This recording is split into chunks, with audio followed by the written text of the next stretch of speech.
Yep, didn't have my mic on.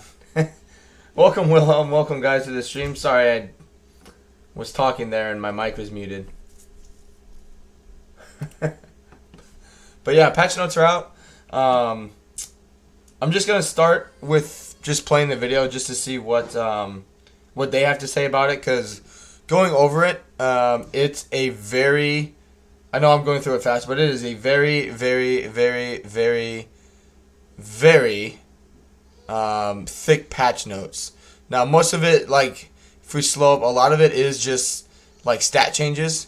So, a lot of that stuff I'm not going to pay too particular attention to. For some factions I will, just for personal preference and whatnot.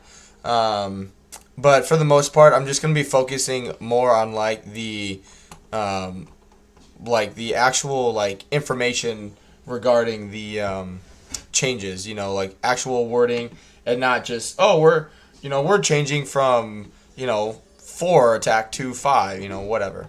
But anyway, let's check out the video and see what they have to say in their video. So let's just check it out. I will mute myself and take my camera off, that way you guys don't hear me slurping on my coffee. So here we go.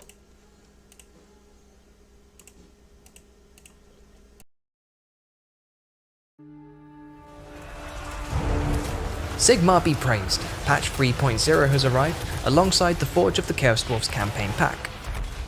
We've heard your feedback and the AI has been reading up on the art of war. We've made tweaks to pathing, strategic threat calculations, recruitment priorities and more. We've also fixed issues involving AI indecisiveness, targeting, coordination, rudely giving up on sieges, and tweaked the decision-making parameters for things like peace deals, war declarations, and other deal evaluations. Destructible props and other objects have been causing issues with ranged units believing they couldn't fire over them. This has been greatly reduced, meaning market stalls, tents, carts, lampstands and other seemingly innocent objects should no longer prevent your ranged units from pulling the trigger. Only their conscience can do that now. For the modders, we fixed an issue causing the mod limit problem, so mod to your heart's content.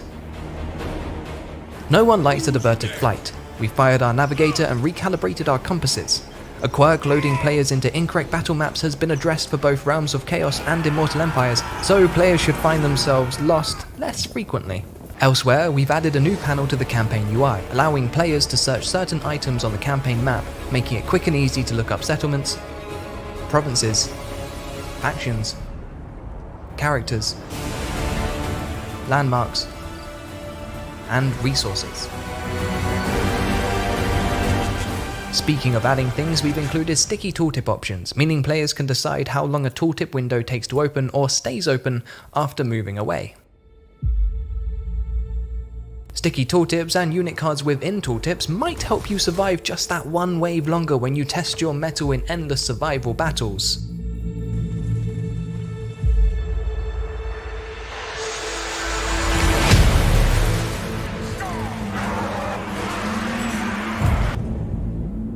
There's a really long list of fixes and quality of life changes, so let's just scratch the surface quickly. Azag no longer misplaces his unique items when mounted. Skaven are once again allowed into their Brightstone Mine landmark. Feral Manticores now have access to Red Line skills. Oath Brothers of Tor now correctly have the By Our Blood passive ability. We fixed textures on the Arcane Phoenix, performed a VFX rework on the Law of Fire, added the ability to enable/disable all end turn warnings, included a random campaign select button for the adventurous and the indecisive. And the game should crash less when dragging elect account portraits into seats. Ideally it wouldn't crash at all, but some things are out of mankind's control, like the inevitable heat death of the universe. Oh, and Grimgor's back to his usual healthy heal. Gorgeous. Also arriving in patch 3.0 is the Mirror of Madness. We partnered with Intel to show off the world-bending powers of Zeech.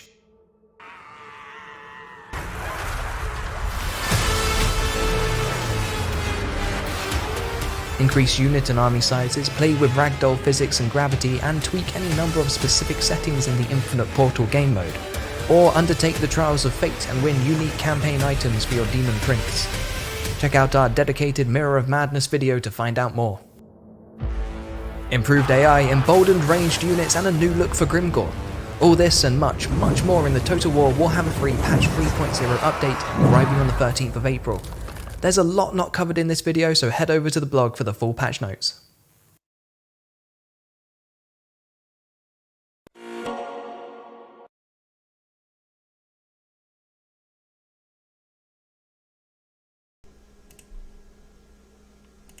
Alright. Thank you, Sean, for the support, by the way. 15 gigabytes is pretty big. Is it officially out for... Yeah, it is. Cool. Then on Twitter, they were right then. Steam said it was like another 3 hours, but anyway. But yeah, it's chunky. It's chunky. But I will say, I mean, we'll have to read into it and see like how good these changes actually are, you know, with the AI and whatnot. But thank you, Tom, for the subscription. Thank you very much. All right, let's see. But also like, now it'll depend too on like what extent. Where was it? In here, like being able to search certain characters. If that lets you, I mean, if that just lets you find like enemy lords that are like in ambush stance or something. But anyway. But yeah, welcome everyone to the stream. Appreciate you being here. All right, let's get into it here because I am sort of limited on time this morning, and we got quite a bit to go through. All right, so obviously, watch the video. Chaos Dwarf DLC is out now. I don't know. I'm curious to know, what are you guys' thoughts on the Mirror of Madness? I think, like, I don't know. I think I'll speedrun it just on easy and just get the item and then probably never touch it again. Oh yeah, don't forget to go claim your free hero. I need to do that actually, because I will forget about that. The randomization like feature, I mean, I don't know. Like, I guess it depends your guys's, you know, personal preference on it, but I don't really have issues with picking my legendary lords, but I don't know. Now the new line of sight stuff is something we're definitely gonna have to like check out ourselves. Bretonia, interesting. Who knows? Maybe this will make Bretonia and the Dark Elves a little more enjoyable. We'll have to see. All right, but let's get into the thick of it here. Okay, I'm not gonna take the time to go over the Chaos Dwarf DLC.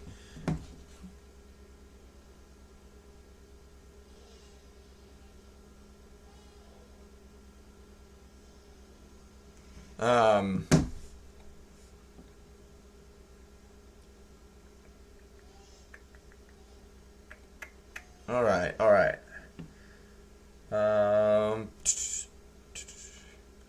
Yeah, I don't plan on doing the Realm of Chaos campaign ever. So you guys will have to let me know.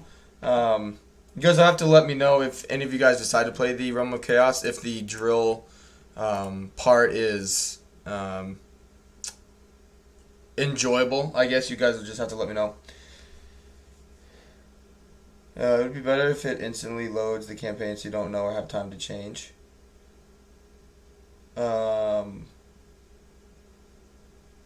What, like for the Mirror of Madness, or which one are you referring to?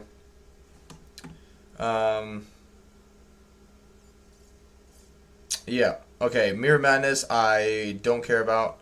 The Ulrika deals the free hero. Don't forget to grab that, guys.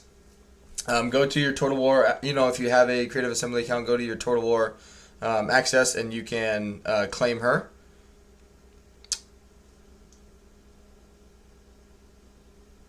Oh, gotcha. Yeah, I don't know. I didn't realize that was such a big issue for players, but you know, it's there. You know, it's there. All right, but yeah, the rest of that is just the free heroes and the Chaos Dwarf. So let's get down. No, I don't play with modded or custom characters, so I don't really worry about that.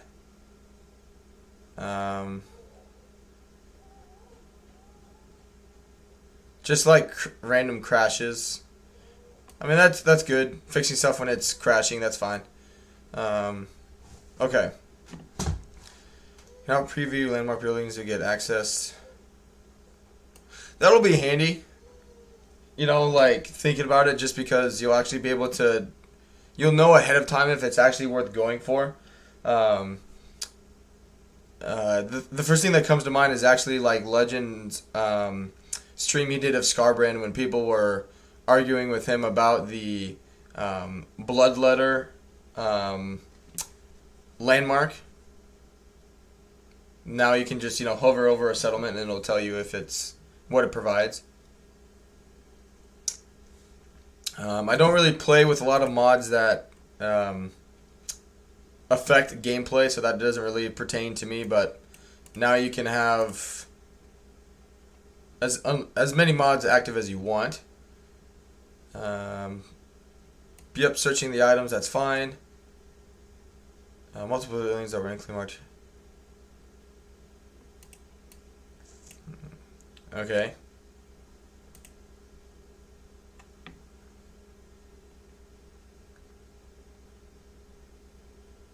Okay.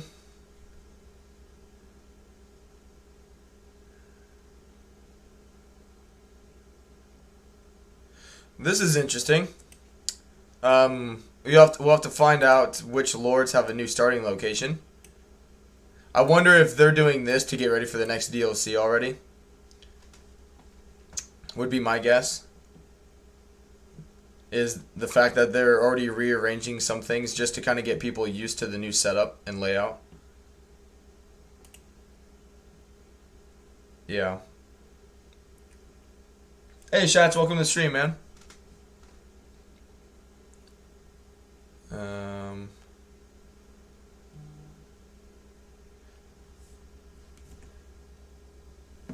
Alright. This will be really handy as well in terms of missions. Especially like for the Empire, where you usually have, especially like Gilt's quest line for his items, because you have to do multiple steps, and then it's like travel here, and then the next like fight or whatever that you have to do doesn't like show up to the next turn, so you'll be able to just speed run those a little easier, so that'll be good.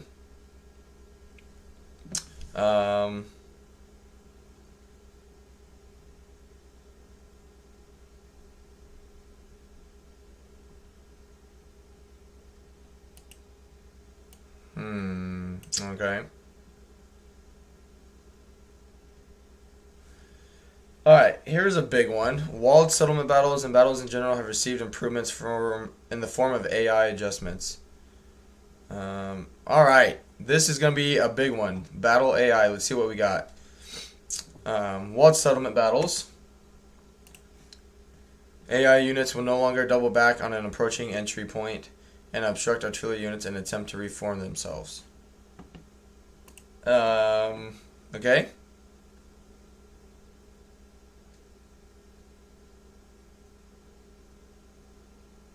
Alright, whatever.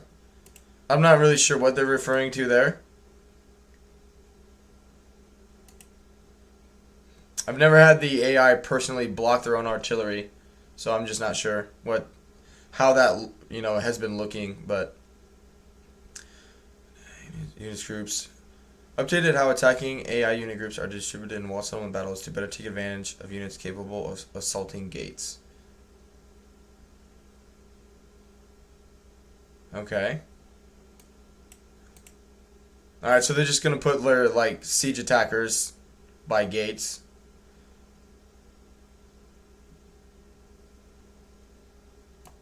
That'll just make them easier to shoot. With the AI, artillery staying in place. Artillery units targeting bridges will now more reliably reposition if they cannot successfully fire at a target.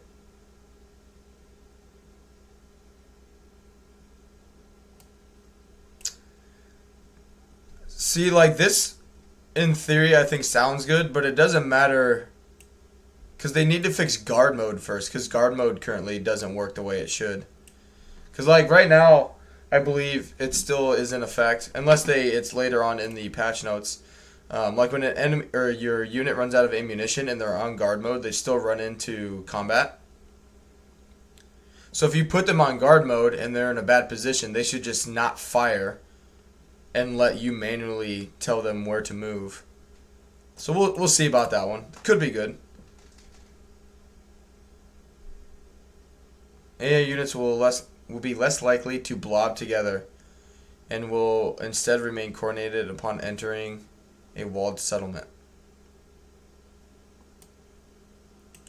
Okay. But still, most of the sieges, like, I don't know, most of the sieges end up, coming down to one battle point anyway, so the AI is going to have to eventually blob up. So I don't know. We'll see. We'll just have to. A lot of this stuff, I just feel like we're gonna have to get into a campaign and test it out. Obviously. Units are at max health. Never ran into that issue.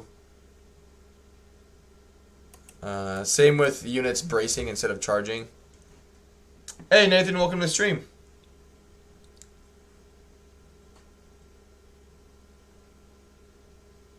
Same with that one. Never ran into that issue. If I have, I haven't noticed it, I guess.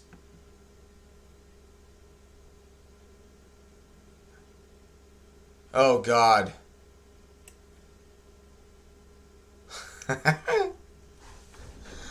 Oh, man. I can think of so many ways to just exploit the absolute piss out of this. Makes the AI units more reliably prioritize capturing and recapturing capture points. So it's just going to like build upon the already issue when you're defending like a siege now, the AI doesn't like prioritize actually attacking you. They just go and capture, their victory ticket crap. And so it's just going to be that on steroids now.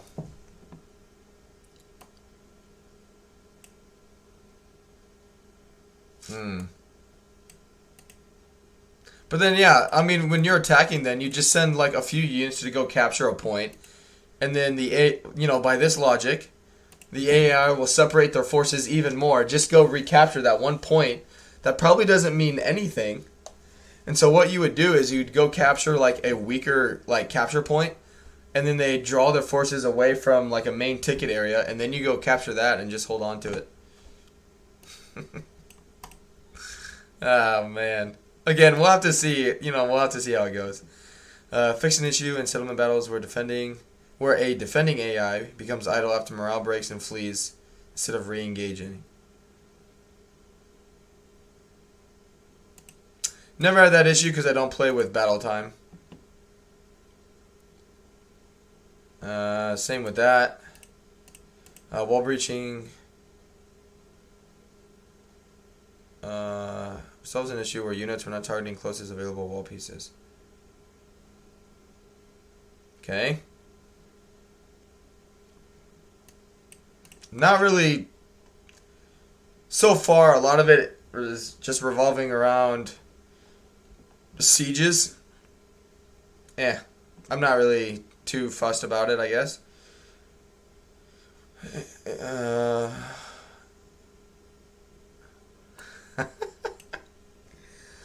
Okay. So they talk about how they don't want the AI to blob up. But then look at this. In settlement battles, when the attacking army is AI controlled, more consistently deploy near a nearby reinforcement's arrival location and wait for reinforcements before proceeding. This is like blobbing, like intro to blobbing. People are gonna have, as long as you have a spellcaster, like whether you recruit a lord or just have an army in it that's being besieged, if you have a spellcaster, oh man. Oh man. Because they're just going to be like standing right on the edge, you know, of like where the reinforcements come in. Thank you, ADZ2112 for the subscription. Thank you very much for the support, man. Appreciate you. Oh, man. Oh. Which, thank you, by the way, Legend, for retweeting my tweet. Thank you this morning for the support. Appreciate you. Improved logic involved in determining how many breaches the AI will attempt to create before waiting units begin entering settlements. That'll be better, I think. That's actually a good improvement.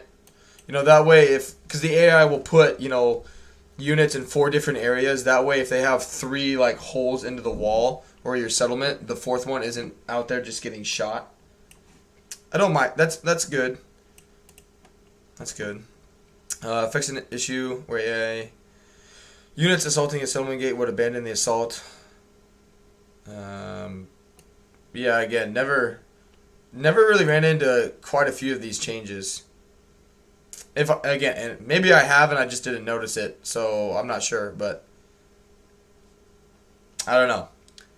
Battle AI tweaks, I like one of them out of like what, 10, 15 they got here, but that's okay. Well, we'll see how it goes. Again, a lot of it's just gonna depend on you know, how it actually plays out in a battle. All right. While it is true that Skaven aren't known for caring about the lives of their subordinates, war losses are an important part of the peace evaluation calculation, and it was detrimental for them to ignore them. Skaven leaders, of course, do care about losing battles, as such a thing is clearly evidence of plots against them.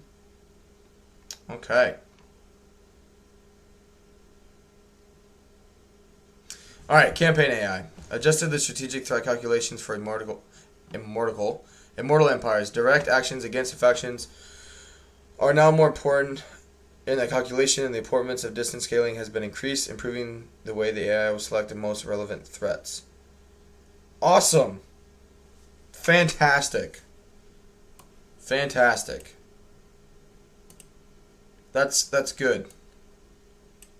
Because in my Throt campaign, I had a negative 15 strategic threat with Ikit Claw, even though we had like 60, 70 plus relations. Even though he was at war with Belagar, the Wood Elves, and Aranessa, I was still his main threat. And we had a defensive alliance, and I was still a main threat. Like, to compound on this, it needs to be, once you like enter an alliance, they're no longer a strategic threat. What the fuck? YouTube didn't tell me you were live. I've had issues with YouTube telling me that other people were live, as well as for example, like I know Radiant Ash is streaming this morning. I didn't get a notification that she was streaming. I just happened to get on YouTube this morning and saw she was live, but I didn't get a notification for her stream. It's been weird. It's been really weird. But yeah, I mean, overall, this sounds like it's definitely a move in the right direction. Definitely a move in the right direction. Further tweaks have been made to the AI's recruitment priorities to favor higher value units. Additionally, the AI will place more weight on building a recruitment building if they are without one. Good. Strange Eureka not in Total War Access page. Is that very quickly? Where is she at? Right here. Nope. Wrong one. I'll check mine over here and see if she's there.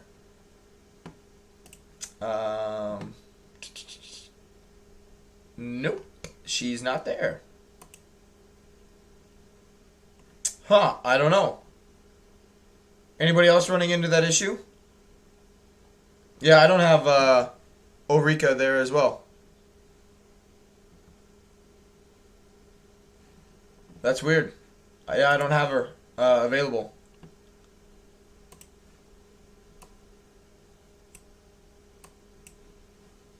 Huh. Well, that's not good. Sort of defeats the purpose of that. I don't know. Thank you, Alex, for the subscription. Thank you. Welcome to the channel. Thank you, man. Appreciate you. Thank you for the support. Okay, where was I? But yeah, that'll be good. You know, now that you're, now the AI, especially, you know, playing with Skaven recently, now the AI won't be recruiting clan rats and Skaven slaves that turn 90. So that's good. Which in turn, this should make the AI, like the enemy AI, much stronger and difficult to deal with, because they're not going to be recruiting garbage at the end stages of, like, the later stages of a campaign. So I think with this, we should see, you know, like, very hard difficulty be harder because of the AI just recruiting better units.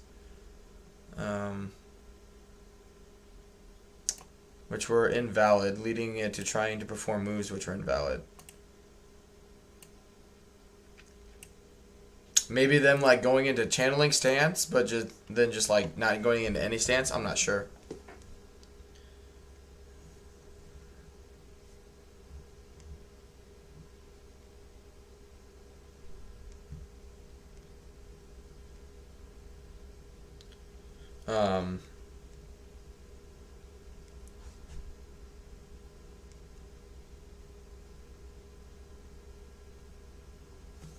Alright. Fix the AI control option of allied armies not showing when being attacked by an enemy. She's not on mine either. Huh. Maybe, I'm sure it'll...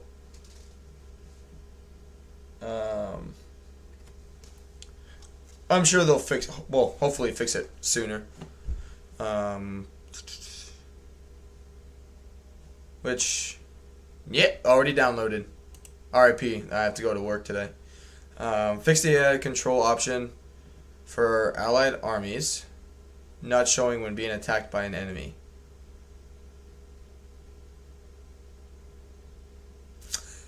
Yeah, I've seen that happen where you're, like, in reinforcement areas, but then your reinforcements actually don't show up. So yeah, that's good that you can actually do that now. Never ran into this issue. Don't know how the AI would apply a commandment that was yours or they didn't own. I fixed a bug which meant that the AI became less likely to generate a peace deal the further away the target was. I mean, this kind of goes in hand with the strategic threat. If you're nowhere near them, they shouldn't be considering you a strategic threat anyway. All factions now care about their strategic situation when generating a war declaration goal. Which, again, should kind of correlate with the strategic threat, so that's fine. Improved AI performance in the first turn of the game. I don't know, like, are you just giving them better units, like, to fight in initial first battles? I just don't know. Minor AI factions should now be more accepting of vassalization. Good. I mean, why not? For factions that utilize vassals, you know, that's fine. Good. So yeah, this will basically keep the AI from committing suicide on your settlements. when they would attack you, and the auto resolve would give you, like, a close or decisive victory. So yeah, they won't go full kamikaze on you now. Reduce the distance required for the maximum distance modifiers to be applied in both deal generation and deal evaluation. Good. Distance is fucking stupid in diplomacy anyway. Just get rid of it. War declaration on a faction of the same subculture is now less likely. For Half Major, Empire Major, and all Lizardmen factions. That should make confederations a little easier for the Hiles as well. Yeah, performance mean the first turn will go faster. So okay. Oh well. I mean, definitely some good campaign improvements. Much better than the battle AI improvements, in my opinion. Much better. So, all right, line of sight has been a sticking point in Warhammer 3's overall battle responsiveness and making adjustments. Okay. I've updated and corrected the logic on various props.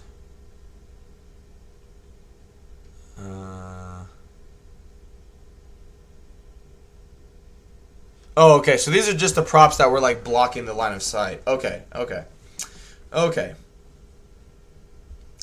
right. So, cool. Docked missile units.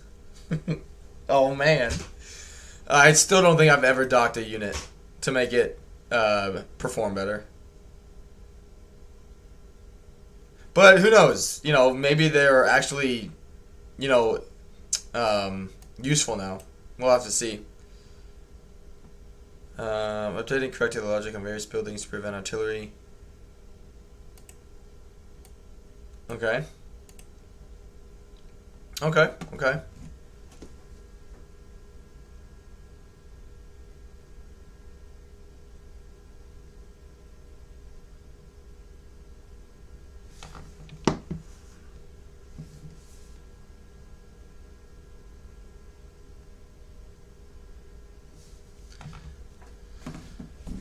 Let's see. Alright, racism balance.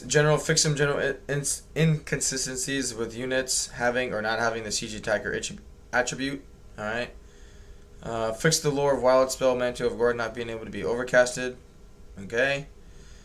With Chaos Dwarfs here, we're adamant about improving the quality of life of some of the factions who have been struggling from the outset. There are some adjustments. Therefore, some adjustments have been made to their starting positions or the strength of nearby settlements to allow them to take a second settlement on the first turn, bringing them in line with other factions of immortal empires. Okay. I mean, but see, like, it doesn't. Okay, so, I mean, I guess you'll just have to load up each one to see which ones they have done. You know, whether it was their starting position or the strength of the enemy or both. But it would be cool if they just told you, like, Zhao Ming, starting position. You know, Greasus, strength of a nearby settlement, something like that. Welcome to the stream, Robert. Good morning. How you doing? But I mean, that's good to take note of. Spells in general. Spells and non-spell skills have received an adjustment to their miscast chance modifiers, making it single direct sum as opposed to the previous system, which calculated a direct percentage alongside a separate percentage modifier. Okay.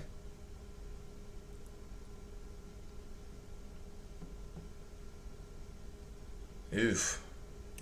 Vampire Coast Magic. R.I.P.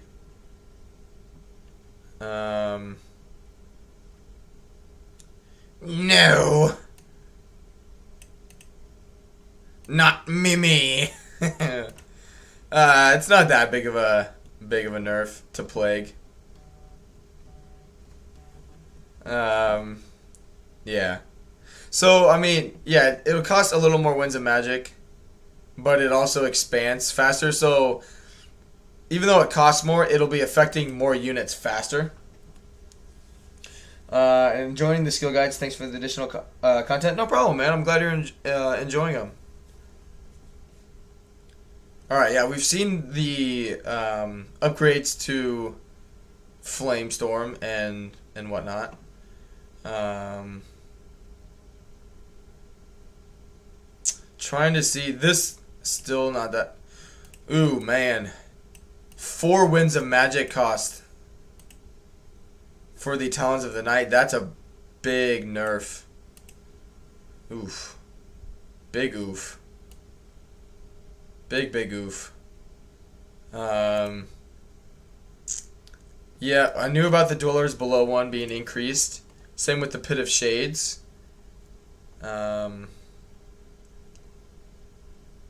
Wind Blast, that's good. It definitely did not need to be 8 winds of magic.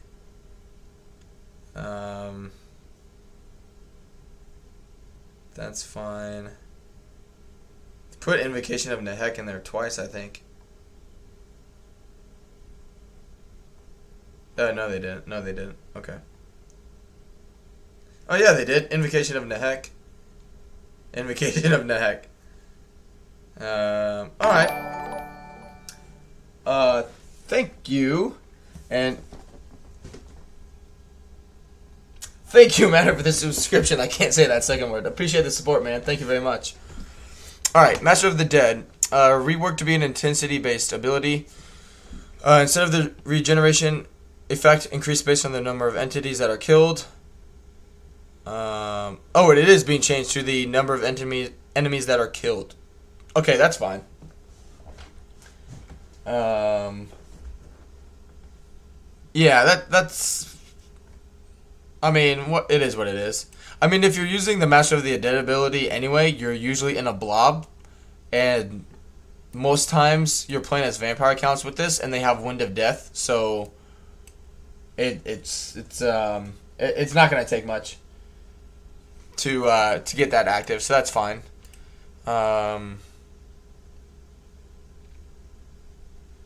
Mistwalker's Barrage. What isn't that Eltharian's like passive ability that like just brings down some bombardments to help him like run away?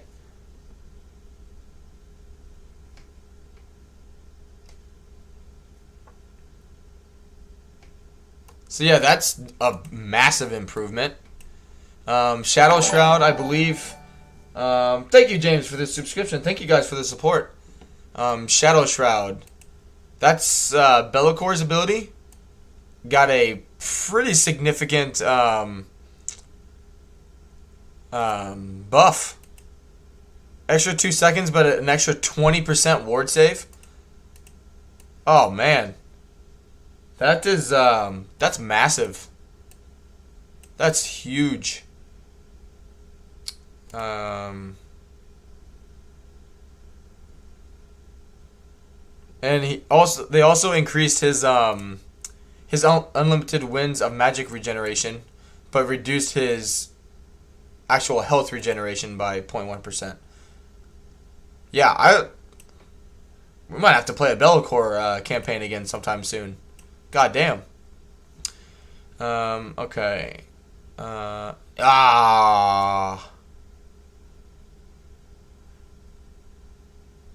They taketh and giveth.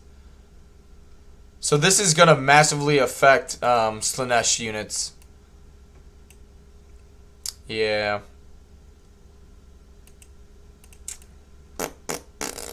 Poop. Oh well. Slaanesh will have to think of another way to make their flanking units a little more powerful. Reliquary Binding. Now heals half as quickly, but also imbues magical attacks to friendly units within ability range. That's alright. I'll take the point. I'll take the less health and give them magical attack. That's fine. This one is kind of shit though. For leadership, that's not. It's not the greatest trade-off for the unholy lodestone. Game seems to be running a little bit better in benchmarks after update. Anyone know the jerky stuttering camera fix though? No, I haven't played the actual DLC yet, so I can't help you. Thank you, Nick, for the subscription and support. Thank you for becoming a follower of the channel. Appreciate you.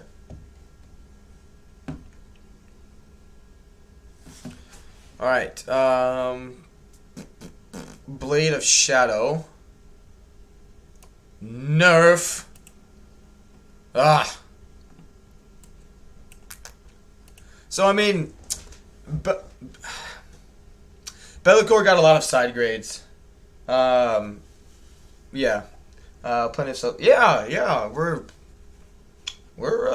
thank you guys for the support. Yeah, we've gained 16 this morning, so thank you guys. I appreciate all the support.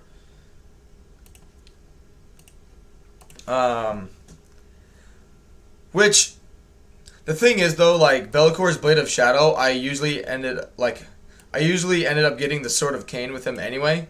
So the fact that they nerfed his unique item isn't that big of a deal for me. But overall, that's a pretty significant nerf to his weapon. Granted, you get it at turn 7 or rank 7, excuse me. So it's more or less a free legendary item that you can get for Be'lakor, but still, that's a pretty hefty nerf to his weapon. If anything, it'll just give people an incentive to just go for the Sword of Cain right away when playing as Be'lakor, instead of actually using his item. But it is what it is. All right, I think now we're getting into the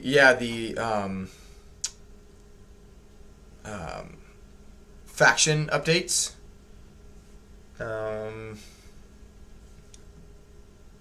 Which these are where I'm going to start skimming through them pretty significantly, just because some factions I'll care more about others. But overall, between the settlement AI, the battle campaign AI, the spell tweaks and whatnot,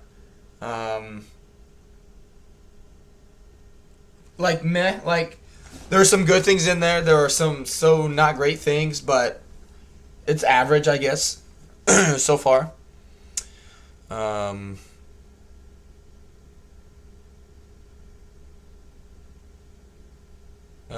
right. Looks like this is going to be huge.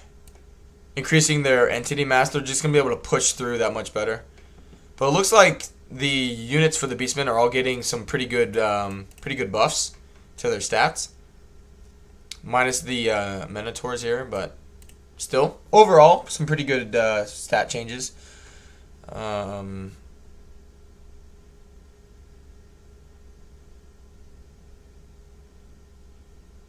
Okay. Yeah. All right. Bretonia. I could care less about Bretonia, to be honest.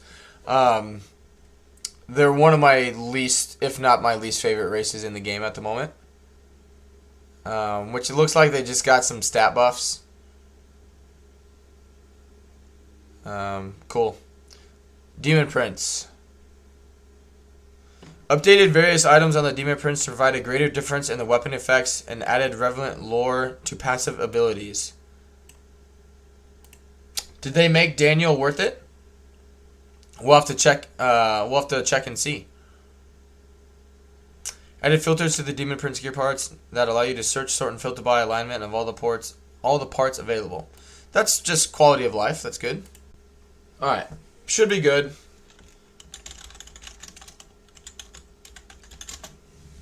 Should be good.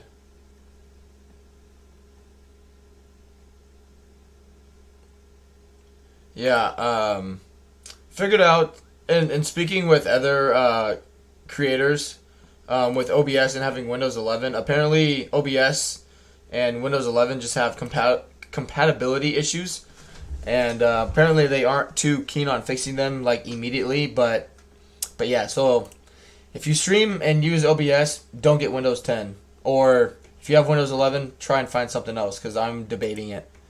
Because I've had a crash now the last 5 days in a row with OBS. So, but anyway, sorry about that, guys. Alright, Chrome got a little bit of a buff. Don't care about multiplayer stuff. Lokir got more weapon strength but less melee attack on his mount. Same with Malekith. Same with Marathis. So it looks like they all like. Okay, that's good.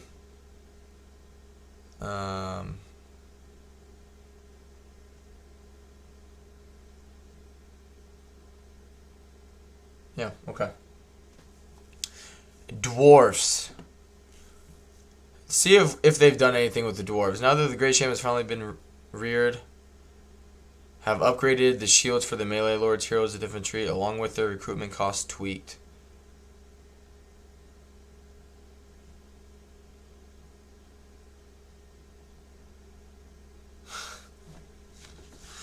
All right, let's see what they did.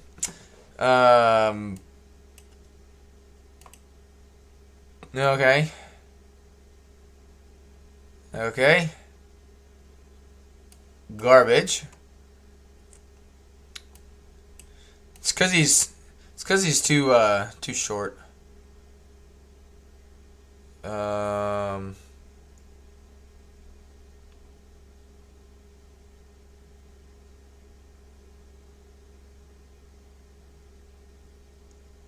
So they did absolutely nothing for the dwarves. Absolutely nothing. The dwarves are getting screwed in this update. Other than the fact that any unit with a shield now can block missiles by an extra 20%. Which, that doesn't do anything against artillery. And they've made their blasting charges weaker. Oh, man. R.I.P. to the Dawi. Alright. Yeah, Cathay, a lot of multiplayer stuff. Don't care about that.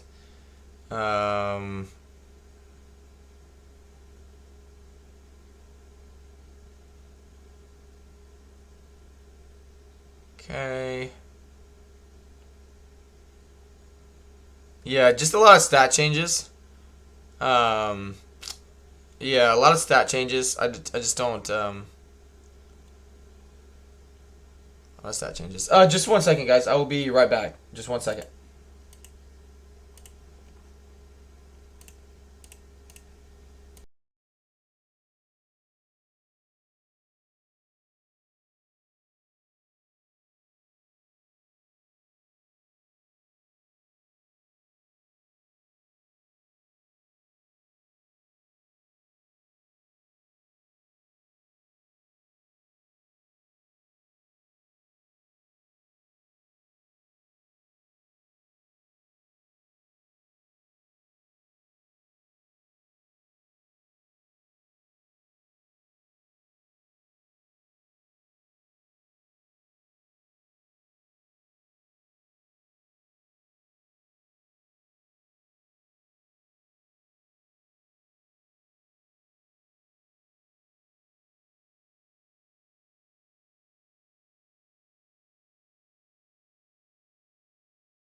Alright, sorry about that, guys.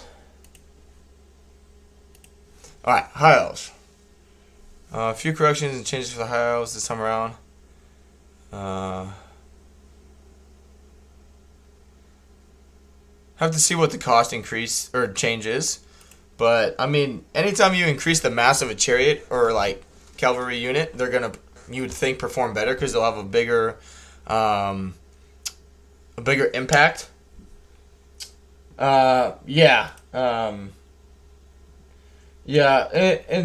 I mentioned it earlier. I spoke with a few other creators that use OBS and whatnot, and basically, more or less, I guess there's pretty much an issue with OBS and Windows 11 being compatible with each other, and where it can just randomly crash OBS, and there's like nothing actually wrong. It just will randomly crash it, you know. And so yeah, it just has been really unfortunate that it keeps happening for my streams lately. But yeah, and I guess, again, speaking with other creators about it, it sounds like they're aware of it, and they just aren't.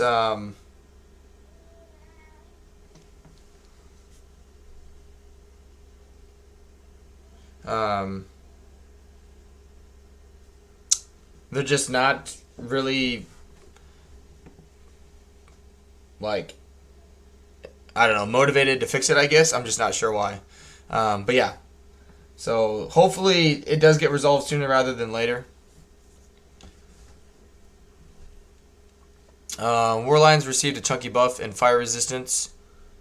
Have received a chunky buff in the fire resistance of units of Caledonian nobility have been reduced slightly. With the coming of the Chaos Swords, we also removed flaming attacks from dragon melee weapons, so they remain competitive against this new race of fire resistance.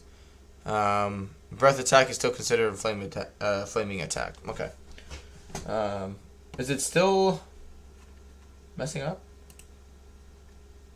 I can't tell. I don't think it is. But anyway. Alright. Don't care about textures.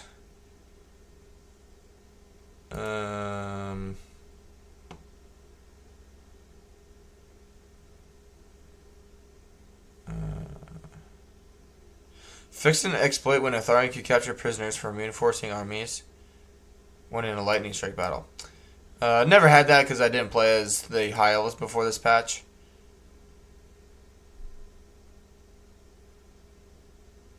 Same with the Lethanar's thing.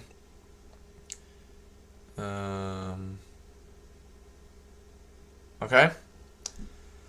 Alright, so they almost doubled the mass of Alistair's mount. Yep, there's the nerf to the fire resistance. I remember seeing people talk about that. Yeah, for chariots, that's all good things. Recruitment cost reduction, recruitment reduction, and almost doubling its entity mass. So they should hit a little harder against enemy infantry. Same with the white lions, or the lion chariots.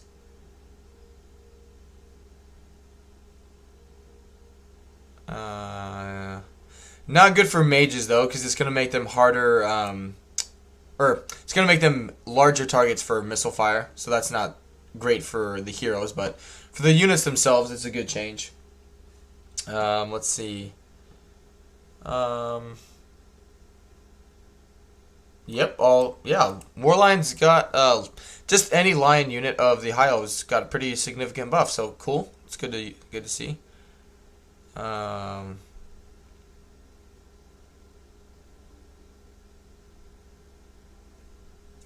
right. Scarbrand.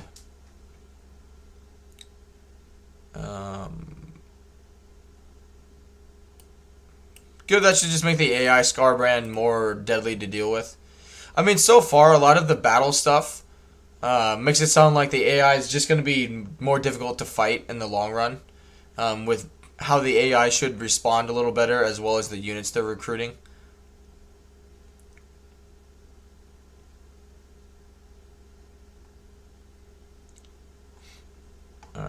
More stat changes, Kislev. Haven't been doing great in battle, so these changes act as a first step towards improving things. Okay.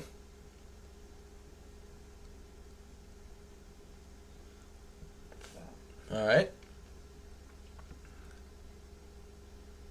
Reduce the number of factions at war with and holding diplomatic negatives towards Castalton. I mean, you don't really need to worry about that with Castalton because you can force confederate him when playing as Zarina.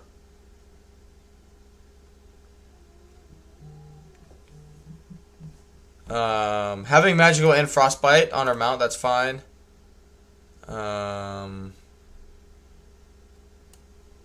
Okay, I don't play a lot of multiplayer.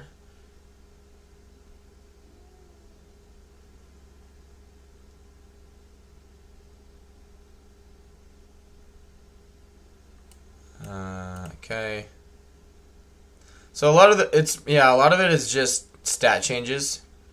But a lot of it is stat changes, and just basically it's whether or not the units are going to be better or worse depending on the faction you're looking at. But yeah, Ice Guard sound like they should be anyway more deadly, which is good. All right, Lizardmen. A lot of cost. Excuse me. A lot of cost changes.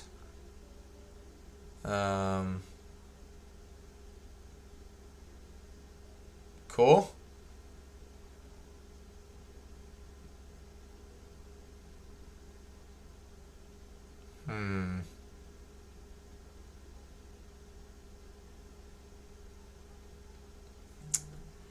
Yeah, there's just not a lot of like big wow. Like I'm trying to read to see, I'm reading kind of quickly just to kind of see if there's anything that's like a wow factor for some factions, and there just isn't.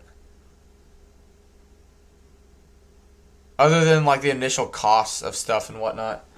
I actually do have lots of trouble choosing who I want to play as because there's so much variety in the game. So I'm happy that there's a random legendary lore picker. That's fair. That's fair. It'll be really good for some people, and other people it just won't affect them that much. But it's better, I guess, to have that feature there than to not have it. So, it doesn't negatively impact the game to have it there. So that's fine.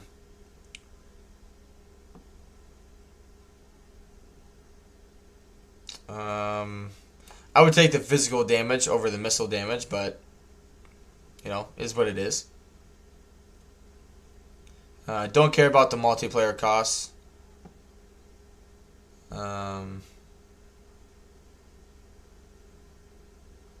Base weapon damage. To make it a really good like stat change, this needs to be armor piercing and not base weapon damage. Just tested Chorfs against Peasant Mob. Overcasted Flamestorm lasts like a minute. Oh my god. Yeah, I can't wait to play it tomorrow. Which, let me check. I think we're doing Zatan the Black tomorrow. Let me check. Yeah, as of right now, we're going to be doing a Zatan the Black campaign tomorrow morning. So yeah, thank you everyone for, again, thank you, Legend, for the shout out on Twitter. I appreciate that support. And everyone that's come over, yeah, thank you guys very much. It's, yeah, I've seen a lot of growth this morning, so thank you guys. I appreciate it.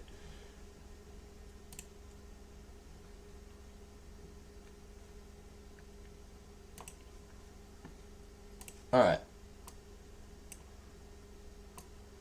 Dreadquake Mortar is definitely the best two you can miss, and it's still good. I like that. Norska. Yeah, just a lot of stat changes. Plus, I'm running low on time. Sorry about that, guys. I'm kind of curious for Nurgle. See what they did for Nurgle.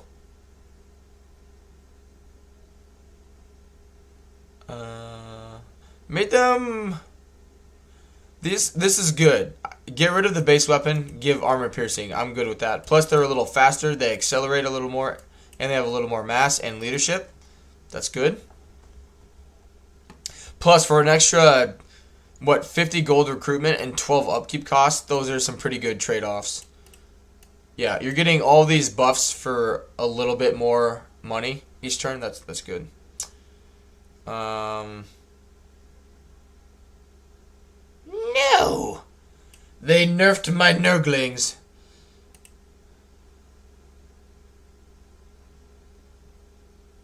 Anarchy.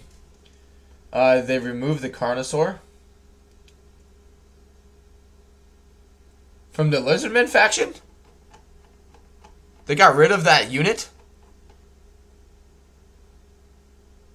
There's no way. Yeah, yeah. It's still there. Say they wouldn't get rid of that.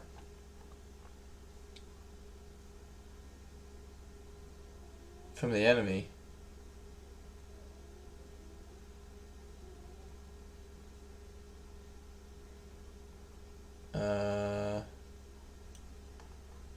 Did I miss?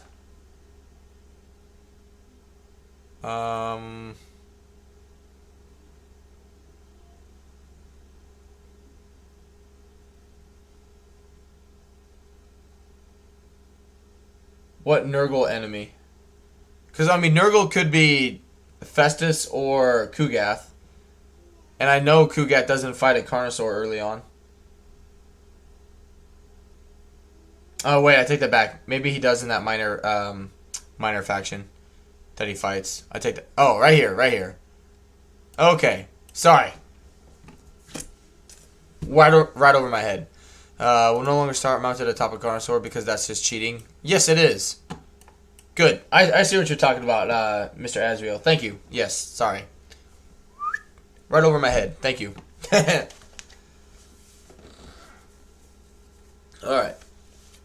Alright.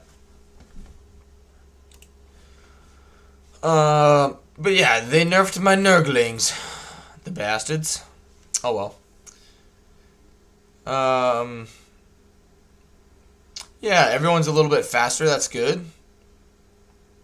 Yep. It's fine.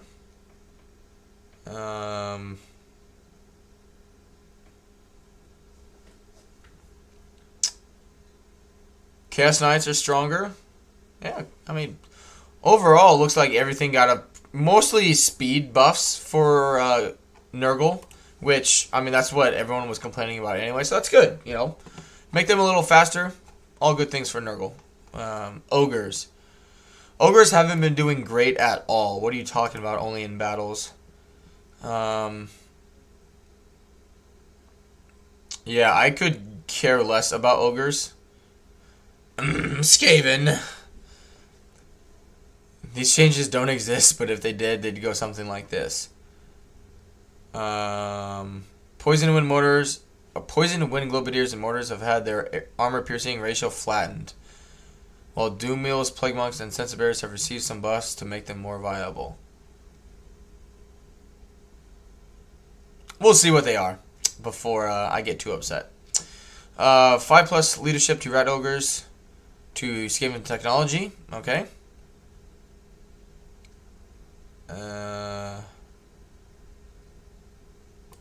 I didn't even notice that in my Throt campaign.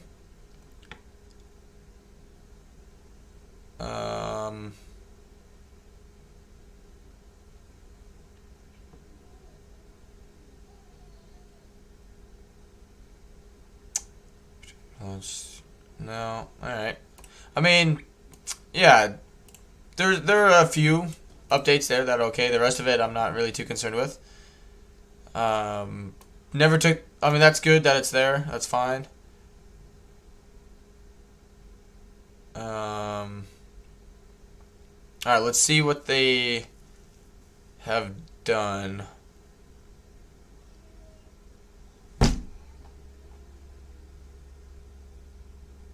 Receive some buffs.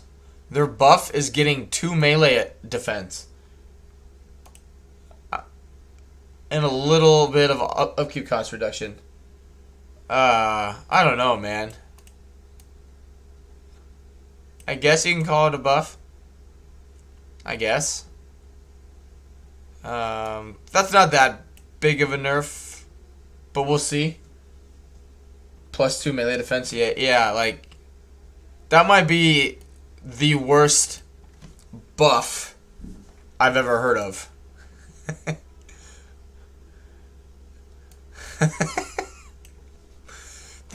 That is not worth the trade-off of, yeah, they just increased the melee defense by 2. And they didn't even do anything for regular Plague Monks. They just reduced the upkeep cost. Or else it's the same statistical, yeah, this is, that is very, very, very loose. Yikes. Yeah. Especially because I believe the Plague Monk Sensor Bearers are a tier 5 unit. So, like, why would you ever recruit them? I don't know. Whatever.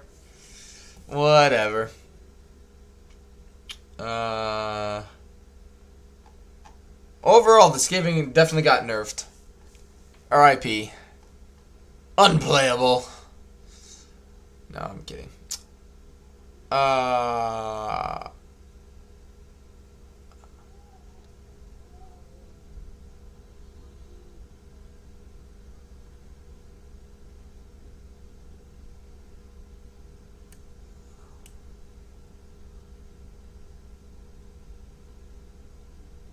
Slanesh got nerfed too.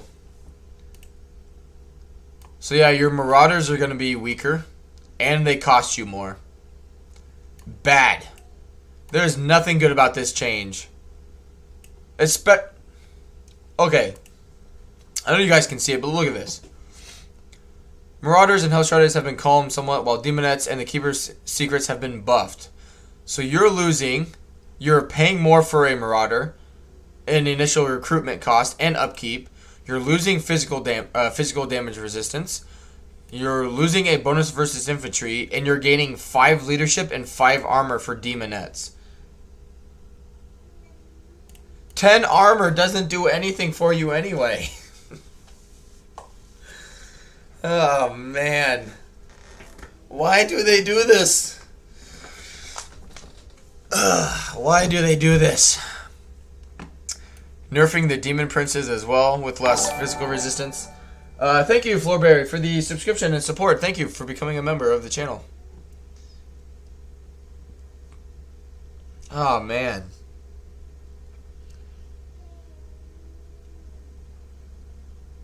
Yeah. So, these buffs, all of them, for reducing the amount of stuff on the Hellstriders and the Marauders, you're getting 5 leadership for the Keeper of Secrets and Demonettes, and gaining a little bit of armor. That's all you're getting out of it. That is such a shit rebalance.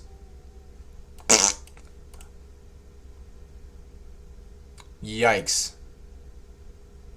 Oh god, that's really bad. Really, really bad.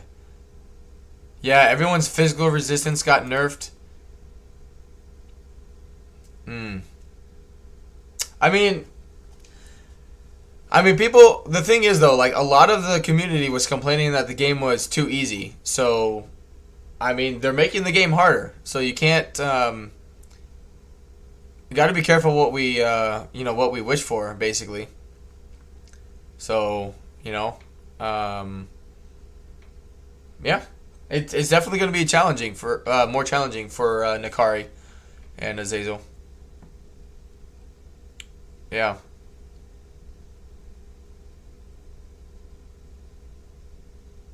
Yep. All right. Well,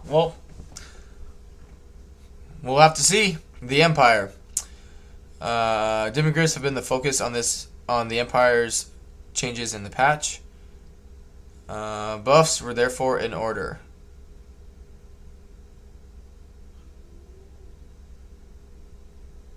I did see the Luminarch is much better. So I'll be interested to check that out.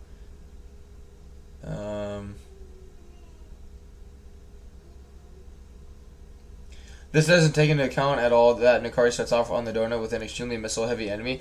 Yeah, that's what I was keeping in mind, was the fact that your enemies or your units are going to be now even weaker to all the missile damage that, like the 10 armor does not offset the physical resistance reduction.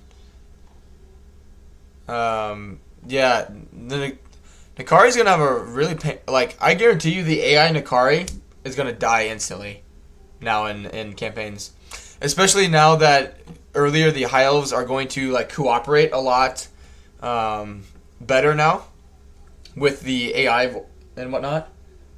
Am I hearing voices in my head again, or is that your daughter I'm hearing? It's my daughter. She woke up at like 4 a.m. this morning and has been she's been struggling this morning a little bit. So that's just a glass cannon faction weak against missile. Yeah, they're going to be even weaker against it now too. We'll have to see. Again, a lot of people were complaining that the game was too easy, and they're making it more difficult. So we will have to see.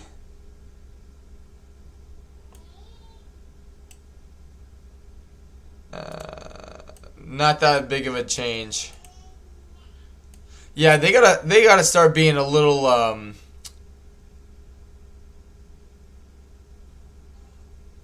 like these buffs. This patch is definitely across 4 stat lines. You're getting 5, 2, so 7, 8, 9 points into increasing 4 different stats. A total of a plus 9 increase across 4 stats. The only good thing here is that their knockback multiplier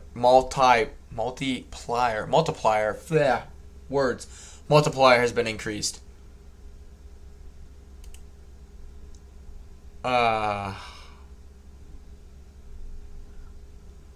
It'll be interesting. We'll have to see.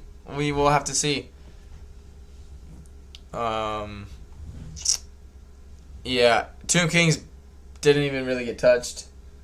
I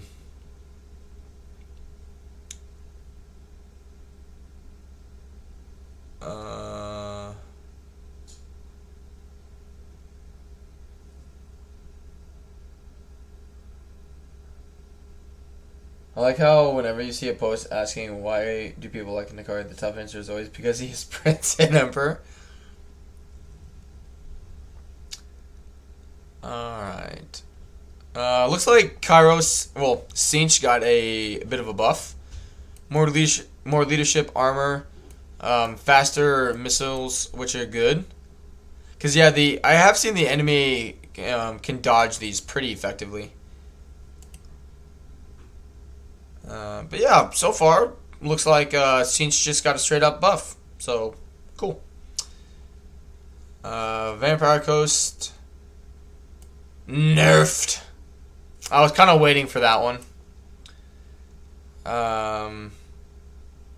Yeah, I was kind of waiting for that to happen. Nerfed. Deck droppers are shit anyway, so this doesn't matter. And they still got a nerf.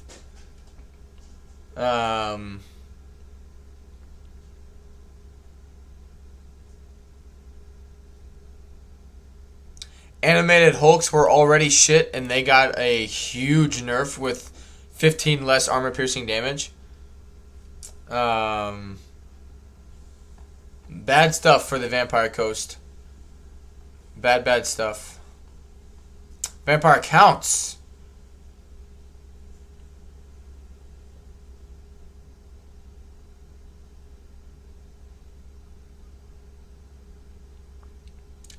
Nerfed.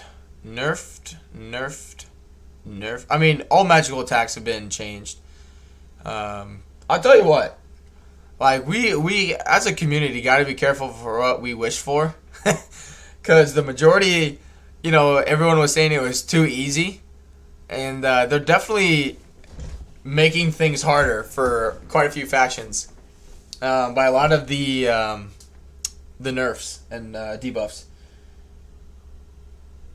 Problem with basing changes on multiplayer custom battles is those battles never reflect the reality you see in a campaign. Yeah, that's my big issue with when they put in like which one was it here?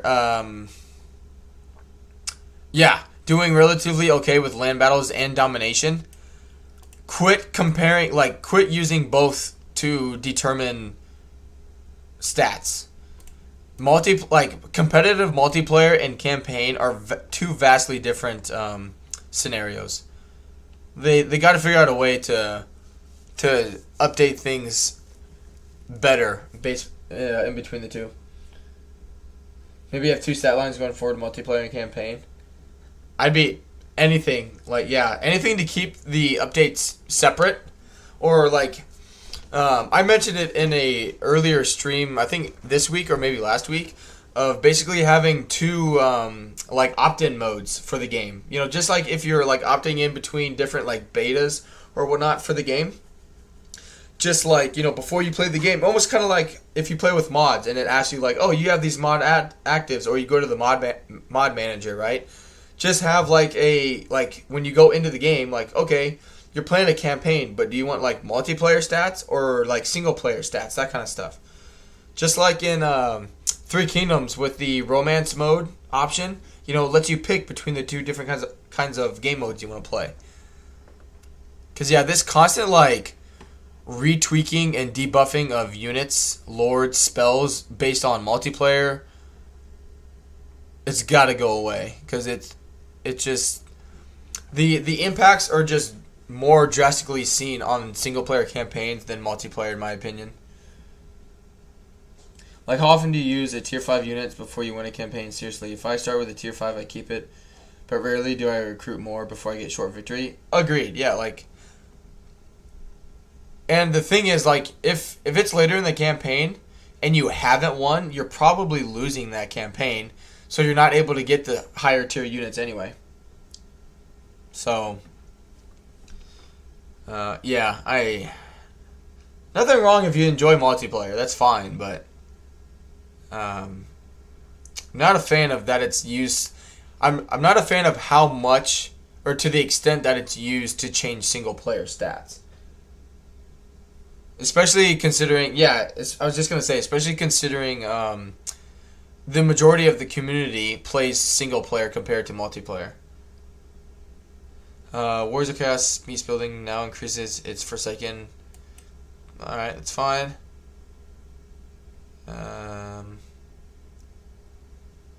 That's fine. I mean, more wars for the Warriors of Chaos just means more souls, so that's fine.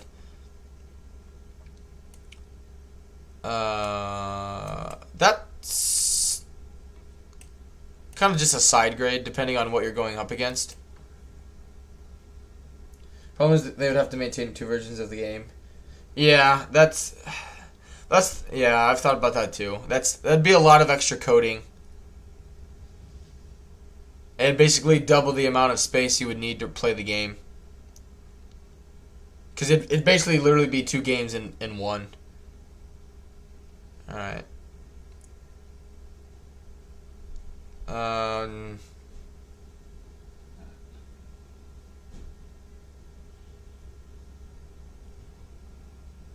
Which, if they would just focus on single player and not touch multiplayer again, I wouldn't be upset about that. Alright, just a lot of stat changes. Alright, campaign. Don't care about those.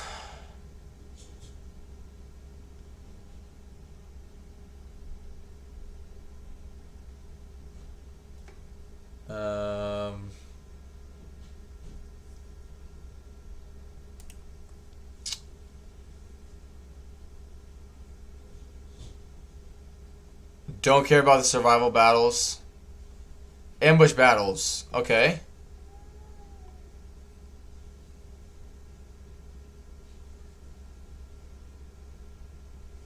So they still haven't fixed it where the AI will just kill themselves.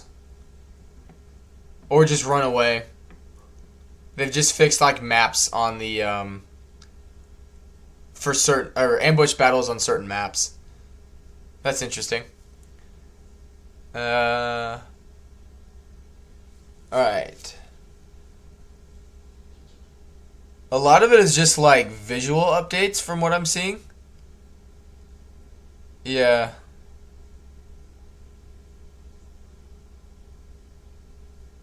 Yeah, this must all be just like visual updates. Which, whatever.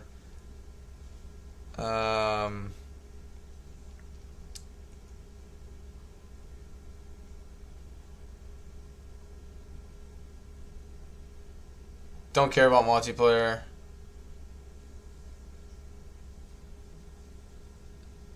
You think they forget it? There is a bug like that in the game, Nicholas, on a Ulthuan map. Basically, there's a current bug now for the map. Yeah, where your units spawn, or the enemy units or your own units will spawn underneath the map, and you can't attack them. So they're still a pretty significant battle bug, which I didn't see anything about it being fixed in here, so it's still there.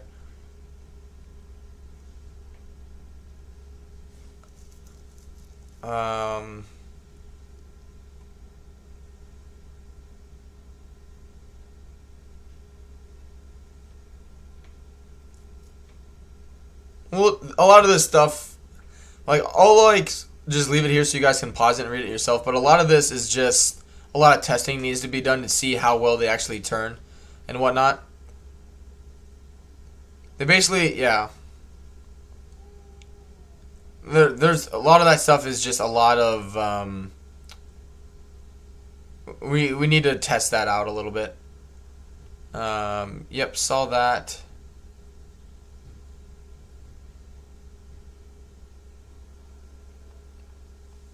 All right. Well, let's load it up and see how it looks.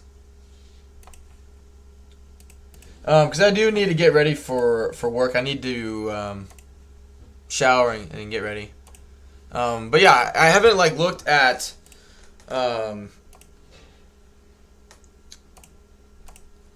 like any of the like barely any of the Chaos Dwarf stuff. I literally have almost no idea what I'm getting myself into.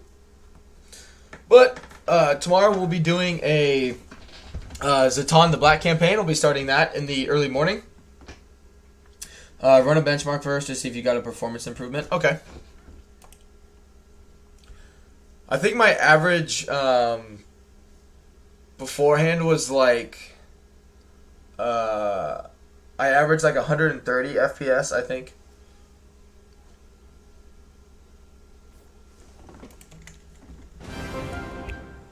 Oh god, they got it. I skipped through it, but now they have a freaking you appear to be offline. I shouldn't be. I have internet.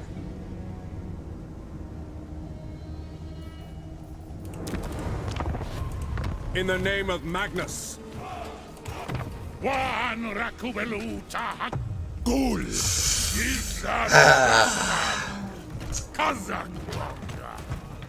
Frames seem to be more smooth in my opinion.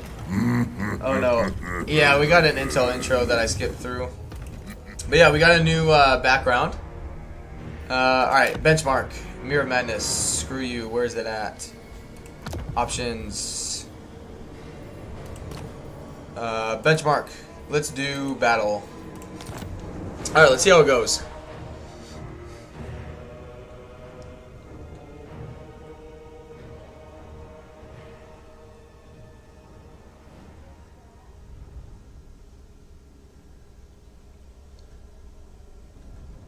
Maybe. There we go.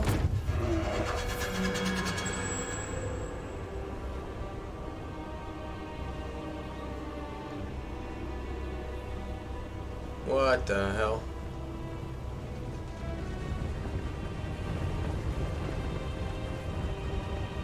Why is it limiting it to 60?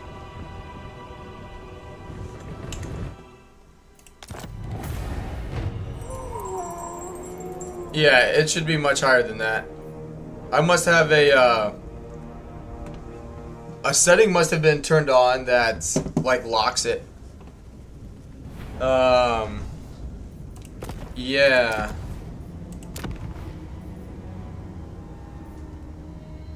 VSync. Yeah. Yep. You're right. You're right. All right, let's try it again. All right, what was it under? Options, benchmark, battle. Yeah. I turned VSync on because on the campaign map it was making it glitchy. Yeah.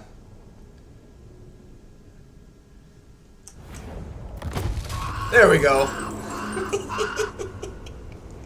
That looks better.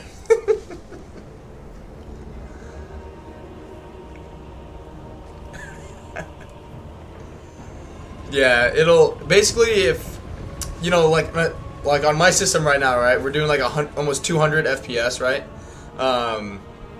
And so like on the campaign map, if I don't have VSync on, it's trying to use 200 frames per second, but my monitor can only handle 60, so it just makes things really scarred and really torn and whatnot.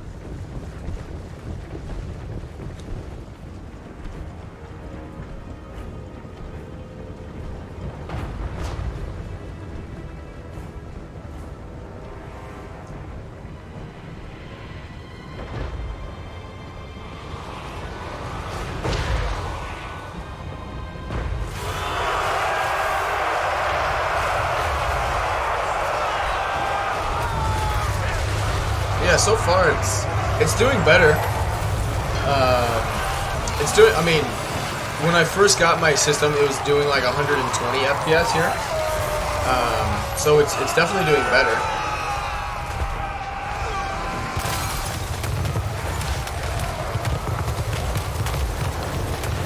Yeah, it's definitely doing much better.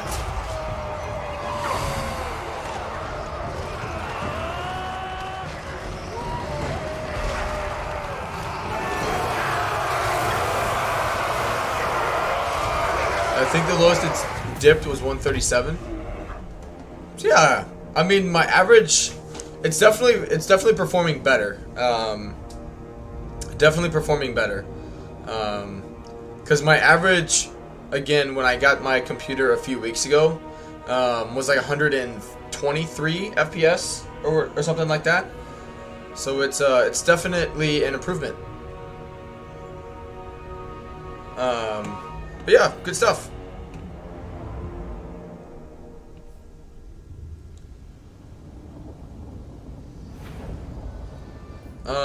Yeah. I don't know why I'm offline. Also, Windows just had an update today that may fix your OBS issue. Okay, good. I'll do that now when I have to get ready for work and whatnot. But yeah, I'm really excited. Tomorrow again we'll be doing a As I hold Gal Marad, 50 FPS is that? Texture filtering? I don't know. Let's check it out. Where's that at?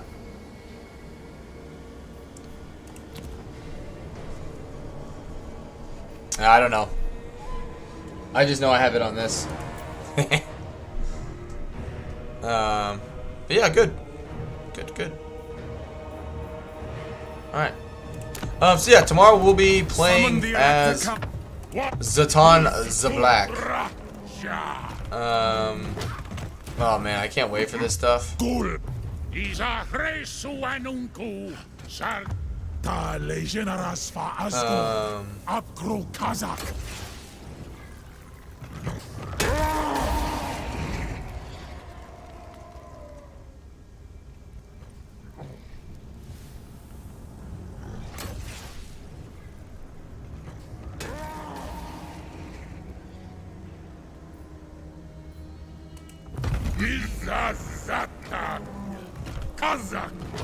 Oh man. I think I'm feeling sick today, guys. What do you think?